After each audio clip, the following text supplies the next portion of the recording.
મામલો મેદાને પડ્યો.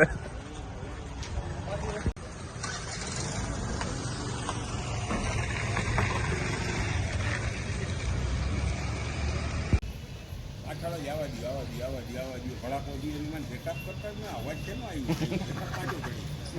ગિયરમાં કઈ પ્રોબ્લેમ થઈ ગયો એમ કે નથી કરતું.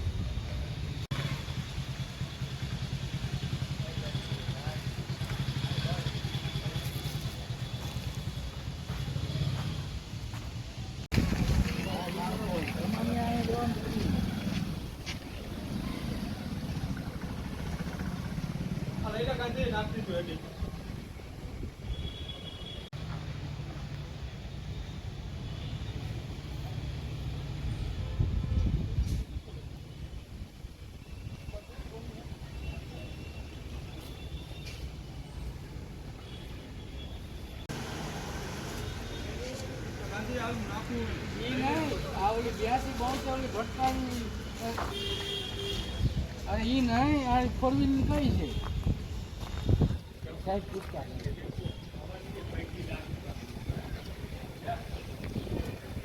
જોશી શુભમ ઇરિગેશન એન્ડ કન્સલ્ટન્સીની પેઢી ધરાવું છું.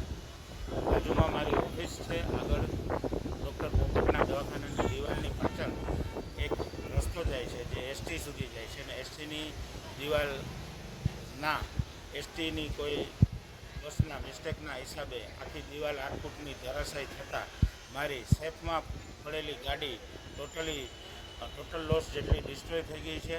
અને સ્થળ ઉપર મેં 10 વાગે પાર્કિંગમાં મૂકેલી અને પાર્કિંગમાં પણ મૂકેલી એ પણ દિવાલથી યોગ્ય અંતરે મૂકવામાં આવેલી અને છતાં પણ એસટીના કોઈ ડ્રાઈવરની મિસ્ટેકના હિસાબે તંત્રની બેદરકારીથી આખી એસટીની જે મેઇન કંટ્રોલ દિવાલ છે એ 8 થી 10 ફૂટ જેટલી હાઇટની હોવા છતાંય આખી ગાડી છે એ મારી ગાડી ઉપર એ દિવાલ પડતા મારી ગાડીને સદંતર ટોટલ લોસ જેટલું નુકસાન થયેલ છે. જેની જાણ તંત્રને એસટી તંત્રને પણ કરેલી છે, માહિતી પણ આપેલી છે અને એનો જે કાંઈ જરૂરી પોલીસ કેસ કરવા માટે હું તજવીજ હાથ ધરવા માટે પોલીસ સ્ટેશને જાઉં છું.